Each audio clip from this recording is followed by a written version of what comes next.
6 sistem rumah tangga yang bikin rumah rapi bersih secara otomatis. Sebelum lanjut, jangan lupa klik tombol subscribe, share, dan like ya.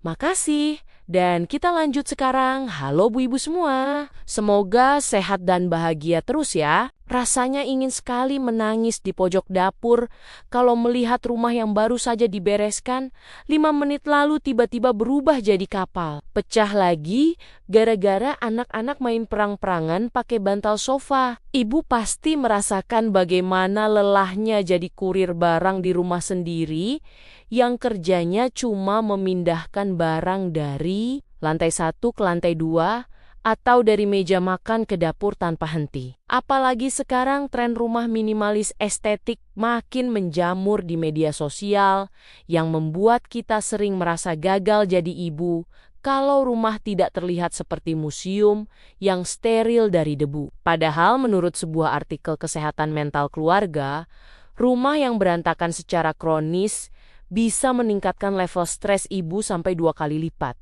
Karena otak kita terus-menerus menerima sinyal tugas yang belum selesai. Makanya hari ini kita harus membahas 6 sistem rumah tangga yang bisa bikin rumah rapi secara otomatis tanpa perlu ibu berubah jadi robot pembersih yang tidak punya waktu buat sekadar rebahan sambil maskeran. Sistem pertama yang harus kita bangun adalah aturan 1 masuk 1 keluar atau yang biasa disebut sistem sirkulasi barang supaya rumah ibu tidak berubah jadi gudang barang rongsokan. Kalau ibu beli 1 daster baru yang bunganya lebih cetar, maka 1 daster lama yang sudah tipis seperti saringan tahu harus segera disingkirkan atau didonasikan kepada yang membutuhkan. Banyak dari kita yang hobi mengoleksi plastik kresek di bawah wastafel seolah-olah itu adalah aset masa depan yang akan naik harganya. Padahal itu cuma bikin sarang kecoa makin makmur. Dengan sistem ini, jumlah barang di rumah ibu akan selalu tetap dan tidak akan ada lagi drama lemari meledak karena isinya sudah melebihi kapasitas yang seharusnya. Bayangkan betapa leganya lemari ibu kalau isinya cuma barang-barang yang memang masih layak pakai dan tidak bikin sesak mata setiap kali ibu mau mengambil baju. Sistem kedua yang sangat ajaib adalah menetapkan rumah bagi setiap barang tanpa terkecuali, agar tidak ada lagi barang yang hobi keluyuran tanpa arah. Gunting remote TV sampai struk belanja harus punya tempat parkir yang tetap, supaya saat ibu butuh tidak perlu keliling rumah seperti sedang mencari harta karun di hutan rimba. Seringkali kita menaruh kunci motor di atas meja makan, besoknya di atas kulkas.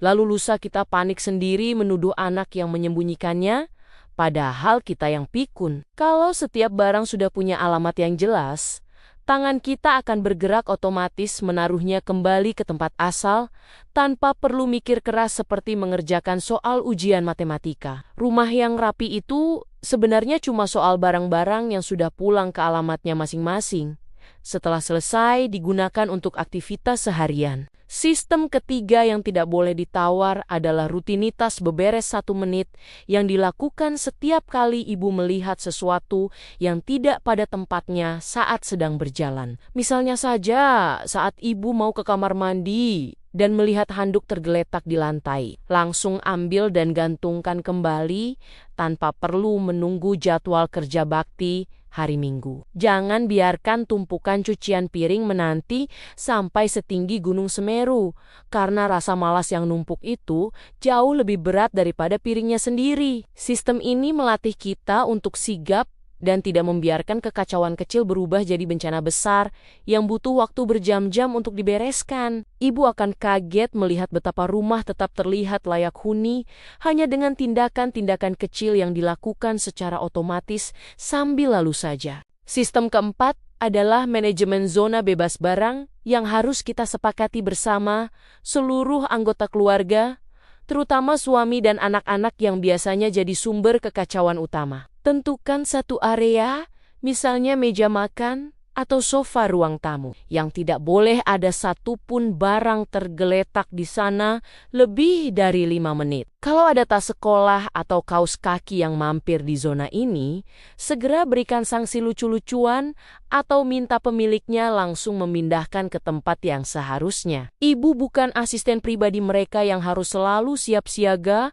membereskan sisa-sisa keberadaan mereka di setiap sudut ruangan yang ada. Dengan adanya zona suci ini, setidaknya ada satu sudut rumah yang selalu terlihat rapi dan bisa jadi tempat ibu buat bernapas lega saat melihat area lain masih berantakan. Sistem kelima adalah jadwal decluttering berkala setiap akhir bulan untuk menyaring kembali barang-barang yang diam-diam masuk ke rumah tanpa izin. Kadang, tanpa sadar kita menyimpan brosur makanan, mainan dari hadiah makanan cepat saji, sampai botol skincare yang sudah habis isinya, tapi bentuknya lucu. Buang semua beban masa lalu itu karena mereka cuma mengambil jatah oksigen dan ruang di rumah. Ibu yang seharusnya bisa dipakai buat hal lain yang lebih berguna. Jangan sampai kita jadi kolektor sampah estetik yang cuma bikin debu makin betah tinggal di rak buku atau meja rias ibu yang sempit. Lakukan filter ini dengan tegas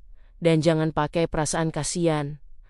Karena barang-barang itu tidak akan menangis kalau ibu taruh di tempat sampah. Sistem terakhir adalah melibatkan teknologi atau alat bantu yang cerdas untuk mengambil alih sebagian tugas fisik ibu yang menguras tenaga dan waktu. Kalau ada rezeki lebih, tidak ada salahnya membeli robot penyedot debu atau mesin cuci yang bisa langsung mengeringkan baju tanpa perlu kita jemur lagi secara manual. Investasi pada alat-alat ini bukan bentuk kemalasan, melainkan strategi cerdik agar ibu punya waktu lebih banyak untuk menemani anak belajar atau sekadar tidur siang. Kita harus jadi ibu rumah tangga yang pintar memanfaatkan keadaan, bukan malah bangga kalau seluruh badan pegal-pegal hanya karena ingin mengerjakan semuanya sendiri. Ingatlah bahwa mesin tidak punya rasa lelah, sedangkan ibu punya batas kesabaran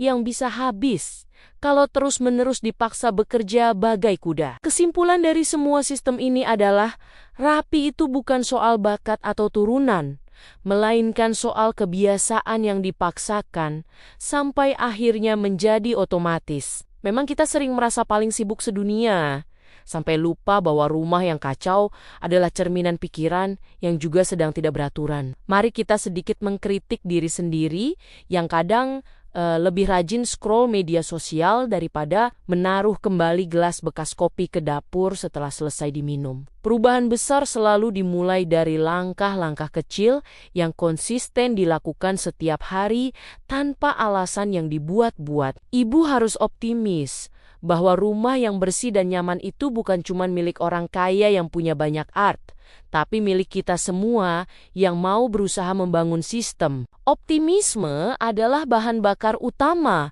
agar kita tidak cepat menyerah menghadapi debu dan barang-barang yang hobi pindah sendiri. Ibu adalah jantung rumah. Kalau jantungnya sehat dan bahagia, maka seluruh penghuni rumah juga akan merasakan energi yang positif tersebut. Jangan biarkan urusan beberes rumah membuat ibu lupa untuk tersenyum dan memberikan pelukan hangat kepada anak dan suami tercinta. Kita pasti bisa menciptakan rumah yang rapi secara otomatis, asalkan kita mau mulai berkomitmen pada 6 sistem yang sudah kita bahas tadi. Selamat mencoba mempraktikkan cara-cara ini di rumah dan rasakan perubahannya pada suasana hati ibu yang jadi lebih tenang. Sampai jumpa di pembahasan seru lainnya yang akan selalu menemani perjuangan ibu sehari-hari dalam mengelola rumah tangga tercinta. Terima kasih sudah dengerin cerita dan curhatku hari ini. Sampai ketemu di video-video berikutnya. Tetap semangat Bu Ibu semua.